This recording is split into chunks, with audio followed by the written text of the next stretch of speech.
Cuánto pesa la sombra de un demonio inventado cuando el hambre, el frío y el olvido son los únicos inquilinos reales de un pueblo condenado a la insignificancia. Esta era la pregunta que flotaba sobre los tejados de pizarra de San Román en el crudo invierno de 1643, un año aciago en que las cosechas de trigo se pudrieron antes de madurar bajo una costra de fango helado, y los lobos bajaron de las cumbres con una osadía que helaba la sangre de los pastores más aguerridos. San Román no aparecía en los mapas de la corte ni en las crónicas de los grandes reinos, sino que era apenas un puñado de casas de piedra tosca, un campanario agrietado que tosía más de lo que llamaba a misa y una población de hombres y mujeres con los rostros cuarteados por el cierzo y las manos endurecidas por el azadón. Pero en pocas semanas, aquel rincón ignorado por la providencia se convirtió en el epicentro de un frenesí místico y terrenal que atraería las miradas suspicaces de teólogos, médicos y comisarios del Santo Oficio, comenzando como un murmullo difuso, creciendo como una fiebre de invierno y terminando transformado en el más elaborado teatro de la desesperación humana que se recordara en toda la comarca. La chispa primordial prendió en el cuerpo de Francisca, una joven de apenas 20 años que cargaba con la doble condena de ser huérfana de madre y estar atada a las exigencias despóticas de un padre violento y un pedazo de tierra estéril que no devolvía sino piedras. Francisca poseía una inteligencia silenciosa y una mirada rápida y penetrante que no correspondía en absoluto a la sumisión absoluta que se esperaba de las mujeres de su casta y condición. Una tarde gris de noviembre, mientras el pueblo se hundía en esa penumbra densa que precede a las grandes tormentas de nieve, la joven cayó fulminada al suelo en medio de la plaza principal, justo frente a las mulas que regresaban del monte. No fue un desmayo ordinario provocado por la debilidad o el ayuno, sino que sus extremidades comenzaron a arquearse de un modo imposible, desafiando las articulaciones naturales y la gravedad misma, mientras de su garganta brotaba un borborismo espeso y bronco, una lengua rota de consonantes duras que el viejo párroco del lugar, don Mateo, creyó identificar de inmediato como el latín corrupto de los réprobos y los condenados al fuego eterno. El buen sacerdote, asustado por la violencia del trance, anotó en los márgenes de su misal con caligrafía temblorosa por el espanto que no era la debilidad de la carne la que retorcía a la muchacha, sino el enemigo antiguo que había plantado su pezuña maldita en el suelo de su parroquia para reclamar las almas de sus fieles. El diagnóstico apresurado de don Mateo actuó a la vez como bálsamo y maldición para San Román, pues en un pueblo donde la rutina diaria era una condena de trabajos forzados y silencios compartidos, la presencia manifiesta de lo sobrenatural funcionó como un imán irresistible para las mentes ociosas y asustadas. Al día siguiente, Francisca ya no estaba sola en su tormento litúrgico, ya que dos de sus amigas más cercanas, muchachas de su misma edad que compartían las largas y tediosas jornadas de frío en el lavadero comunitario, comenzaron a mostrar idénticos síntomas con una simetría pasmosa. Los espasmos y los delirios se contagiaban con la rapidez del tizón en el trigo maduro, y pronto los cuerpos de las tres jóvenes se sacudían al unísono durante las liturgias dominicales, interrumpiendo los sermones del párroco con carcajadas estridentes, blasfemias proferidas con voces inexplicablemente cavernosas y acusaciones veladas contra los vecinos más prósperos y tacaños de la villa. El pueblo entero se sumergió de golpe en una atmósfera de paranoia colectiva y fascinación morbosa, donde las ventanas se sellaban con ramas de sauce bendito por las noches y los hombres cargaban pesados amuletos de plomo bajo las camisas de lana basta, temiendo que el aire mismo estuviera preñado de legiones invisibles. Nadie se atrevía a mirar de frente a las que ya todos llamaban las endemoniadas, pero nadie en el fondo podía apartar los ojos de ellas, porque la monotonía gris de San Román había muerto y en su lugar nacía un drama sacro donde cada vecino sentía que tenía un papel fundamental que desempeñar. Para comprender el éxito inusitado del engaño, es preciso descender de los altares y adentrarse en las cocinas oscuras y en los sótanos de piedra donde se fraguó la tramoya de esta comedia gótica. Francisca y sus compañeras no respondían a un mandato infernal ni a las sugerencias de Lucifer, sino a un instinto primario de supervivencia colectiva y a una necesidad desesperada de atención y relevancia en un mundo patriarcal que las prefería mudas e invisibles. El lavadero de piedra, el único espacio social donde las mujeres de la villa podían hablar y reír sin la tutela asfixiante de sus maridos, hermanos o padres, se transformó de la noche a la mañana en el centro clandestino de operaciones de la farsa. Allí, entre el vaho denso del agua hirviendo, el olor a ceniza de la colada y el batir de las sábanas contra la roca, se ensayaban las contorsiones más espectaculares. Se pactaban los secretos oscuros que los supuestos demonios revelarían en el próximo ataque y se perfeccionaba con esmero el tono de las voces impostadas. El artificio requería de una precisión milimétrica y de una disciplina de actrices consumadas, pues descubrieron pronto que el diablo de los manuales eclesiásticos era una figura sumamente rígida y predecible en sus manifestaciones externas. Si el sacerdote les arrojaba agua bendita, ellas sabían que debían aullar y retorcerse como si el líquido fuera aceite hirviendo sobre las llagas, y si se pronunciaba el nombre de la Virgen María o de los santos protectores, sus cuerpos debían sufrir una rigidez vegetal tal que hiciera falta la fuerza combinada de 4 hombres rudos para sujetarlas contra el suelo de la iglesia. Entrenaban en secreto durante las noches más oscuras, estirando los tendones y los músculos hasta lograr posturas corporales que, a la luz vacilante y escasa de los hachones de cera en la penumbra del templo, semejaban deformidades monstruosas y aberraciones de la naturaleza. Aprendieron también a hablar desde el vientre, tragando grandes bocanadas de aire para producir esos tonos graves y cavernosos que tanto impresionaban a los rústicos lugareños y que hacían persignarse a los hombres más viejos del lugar. Además, Francisca, dotada de un oído finísimo y de una memoria prodigiosa, se dedicaba a recoger las confidencias domésticas, las rencillas de linderos, las deudas no pagadas y las sospechas de adulterio que flotaban en el aire del pueblo para luego escupirlas con saña durante las crisis públicas, simulando con astucia que el demonio poseía un conocimiento sobrenatural de los pecados ocultos de toda la comunidad. Aquella simulación no era en absoluto un mero capricho de juventud ni una travesura ociosa, sino que constituía una liberación absoluta y embriagadora para ellas. Bajo el manto protector de la posesión diabólica, Francisca podía insultar abiertamente al alcalde, escupir al suelo ante los ancianos más respetables de las familias principales y negarse por completo a los extenuantes trabajos del campo sin temor alguno a recibir la vara correctora de su padre o el castigo de la justicia civil. El demonio le otorgaba una inmunidad total ante las leyes de los hombres, convirtiéndose en el soberano absoluto de su cuerpo, y como nadie podía castigar legítimamente a la vasalla por las ofensas cometidas por el temible señor de las tinieblas, las endemoniadas de San Román habían encontrado en la figura del diablo al único aliado capaz de romper, aunque fuera de forma temporal, las pesadas cadenas de su servidumbre diaria. No pasó mucho tiempo antes de que la asombrosa noticia de las posesiones múltiples traspasara los límites naturales del valle y se extendiera por los caminos de la provincia como un reguero de pólvora. San Román, hasta ese momento, no recibía más visitas que las del odiado recaudador de diezmos eclesiásticos o algún arriero extraviado en la niebla, se vio de repente invadido por una marea humana y heterogénea de forasteros. Llegaban tullidos y enfermos de los pueblos comarcanos buscando milagros indirectos o la intercesión de las energías que allí se movían, curiosos adinerados de las ciudades vecinas ávidos de emociones fuertes y espectáculos insólitos, y monjes mendicantes de diversas órdenes que olían desde lejos la oportunidad perfecta de hacer negocio con la venta de reliquias dudosas, escapularios protectores y estampas benditas. La economía de subsistencia del pueblo experimentó una mutación tan asombrosa como lucrativa para todos sus habitantes, pues las pocas tabernas multiplicaron sus ingresos de forma nunca vista. Las míseras camas de paja en los altillos se pagaban a precio de oro por los caballeros que pernoctaban y los campesinos descubrieron con regocijo que vender pan supuestamente bendecido o piedras extraídas del mismo río donde las muchachas tenían sus crisis místicas era un oficio mucho más rápido y rentable que arar la tierra helada bajo el invierno. El propio don Mateo vio cómo las arcas de la parroquia, crónicamente vacías y cubiertas de telarañas, se llenaban de relucientes monedas de plata depositadas con devoción por los fieles forasteros para sufragar las interminables y solemnes misas de exorcismo que se celebraban desde el amanecer hasta la caída de la tarde. Este florecimiento económico inesperado creó una complicidad silenciosa, densa y unánime en todo el vecindario de San Román, de modo que aunque algunos de los hombres más ancianos y pragmáticos sospechaban en privado de la repentina y oportuna sincronía de los ataques de las lavanderas, nadie en el pueblo tenía el más mínimo interés real en derribar el escenario que los alimentaba.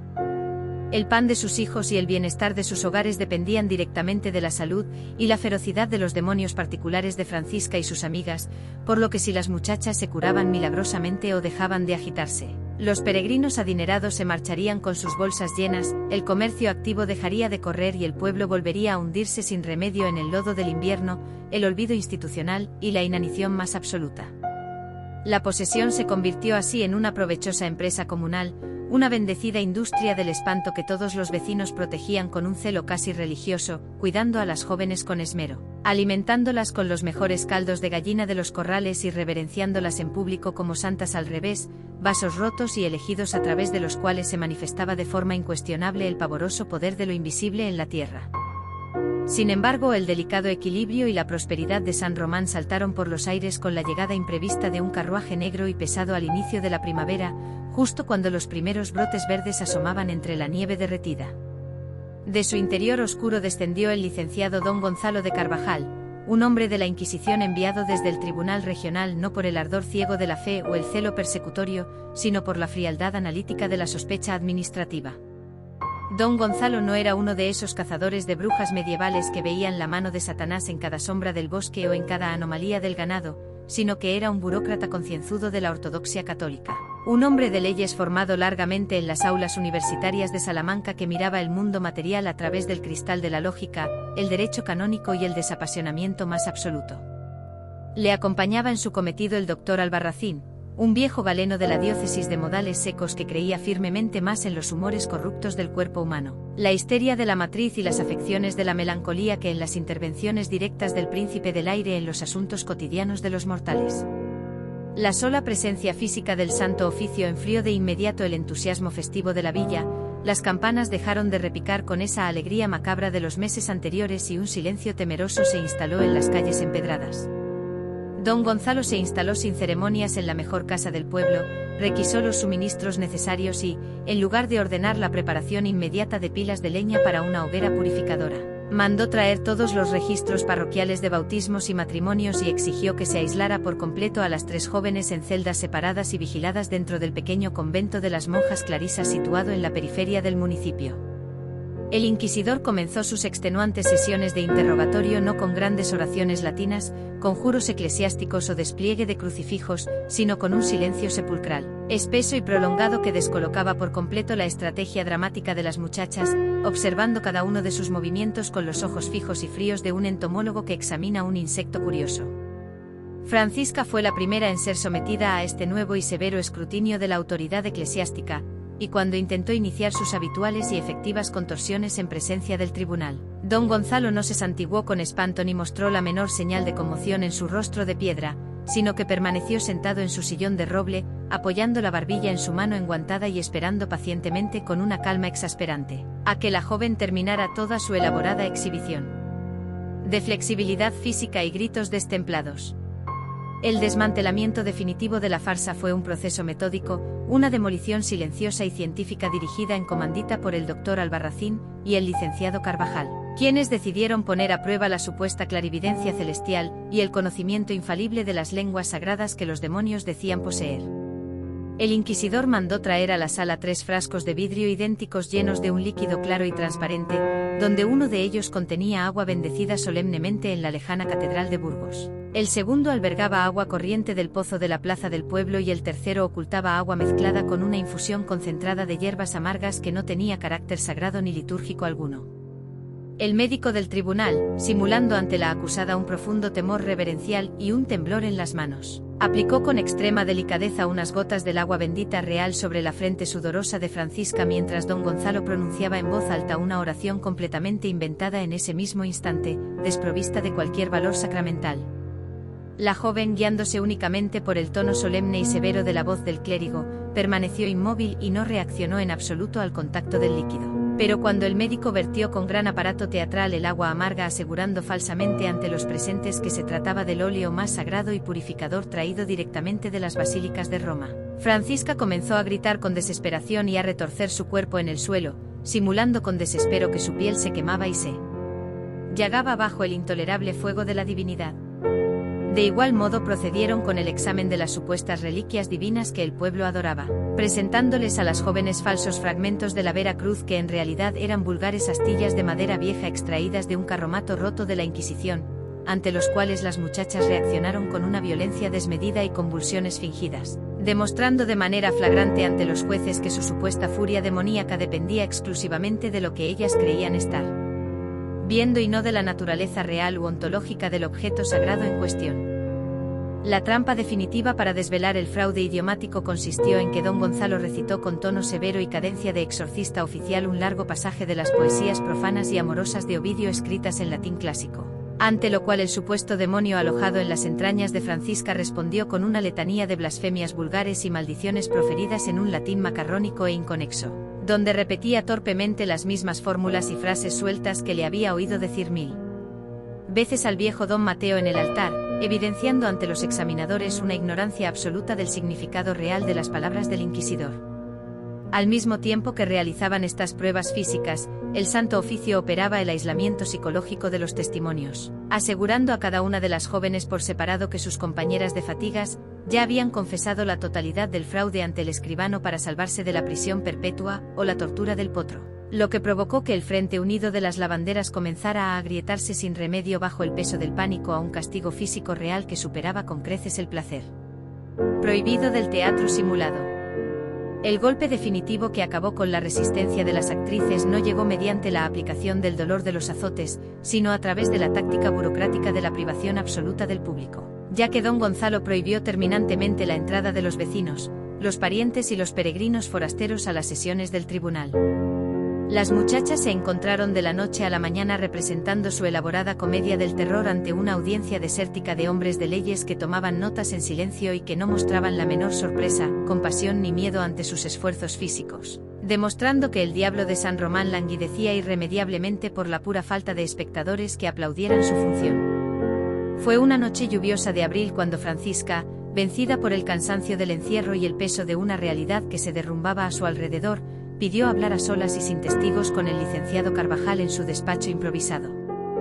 Ya no quedaba en su porte ni un solo rastro de la criatura soberbia y desafiante que pretendía hablar en nombre de los abismos orientales y que asustaba a los clérigos con la voz rota por el esfuerzo, sino que ante el inquisidor se presentaba una muchacha pálida, delgada, con unas ojeras profundas provocadas por las noches de insomnio y el peso de una culpa social que ya no podía sostener sobre sus jóvenes hombros. No hubo la menor necesidad de mostrarle los hierros de la tortura ni de proferir amenazas de cárcel, pues la sola presencia física de la pluma de ganso y el pergamino en blanco listos para registrar de forma oficial su caída definitiva, fue más que suficiente para que rompiera a llorar. Su confesión detallada ante el Santo Oficio no fue en absoluto un relato de aquelarres oscuros, vuelos nocturnos o pactos secretos sellados con sangre en la espesura de los bosques comunales, sino que se reveló como la crónica descarnada de un invierno demasiado largo y hostil, el inventario pormenorizado de las humillaciones cotidianas que sufrían las mujeres de su clase y el descubrimiento fortuito de que el miedo supersticioso de los hombres era la única grieta social por la que una mujer joven podía escapar de su destino prefijado en aquel páramo abandonado de la mano de Dios. Francisca confesó con voz trémula que no buscaran al demonio en las cimas de la tierra ni en los libros prohibidos, porque el diablo de San Román había nacido en realidad de los estómagos crónicamente vacíos de la gente, de las palizas brutales que su propio padre le propinaba cada sábado de la vida tras regresar borracho de la taberna y de la amarga certeza de que para aquella villa miserable ella solo valía lo mismo que valían las mulas de carga o las ovejas del rebaño. Añadió con una dignidad triste que cuando el diablo inventado hablaba por su boca con voz cavernosa, por fin los hombres importantes del pueblo bajaban la cabeza con temor ante ella y los ricos le ofrecían pan y respeto para aplacar su ira, descubriendo que el miedo era el único lenguaje que aquellos rudos campesinos entendían y respetaban de verdad. Don Gonzalo de Carvajal escuchó la confesión de la joven sin alterar un solo músculo de su rostro y el doctor Albarracín tomó las últimas notas del pulso de la muchacha, confirmando que la fiebre artificial de los espasmos corporales había desaparecido por completo de su organismo, siendo sustituida ahora por la melancolía ordinaria, gris y silenciosa que caracteriza a todos los desvalidos del mundo. El veredicto definitivo dictado por el Santo Oficio de la Inquisición fue un monumento perfecto a la prudencia política y al pragmatismo institucional de la época, ya que un juicio público por simulación de posesión diabólica habría avergonzado de forma intolerable a la Iglesia local, demostrando ante las diócesis vecinas la alarmante credulidad y la falta de formación teológica del párroco don Mateo y despojando de golpe a toda la comarca de los suculentos ingresos económicos que los señores de las tierras y las cofradías locales tanto necesitaban para pagar sus elevados impuestos anuales a la corona. Por esta razón de Estado y de fe, el castigo canónico se dictó a puerta cerrada y en el más estricto secreto de los archivos eclesiásticos, de modo que no hubo ejecuciones en la hoguera ni procesiones públicas de penitentes con sanbenitos y corozas por las calles principales de las capitales de provincia. Francisca fue recluida de forma permanente bajo un nombre falso y protector, en un convento de clausura estricta situado en una región lejana de Castilla, donde sus manos hábiles fueron destinadas para el resto de sus días al bordado meticuloso de los manteles de altar y donde sus largos silencios se confundieron con la devoción mística de las monjas legítimas, mientras que sus compañeras de farsa recibieron penas menores de destierro temporal de la villa y penitencias secretas controladas por un nuevo confesor enviado desde la capital.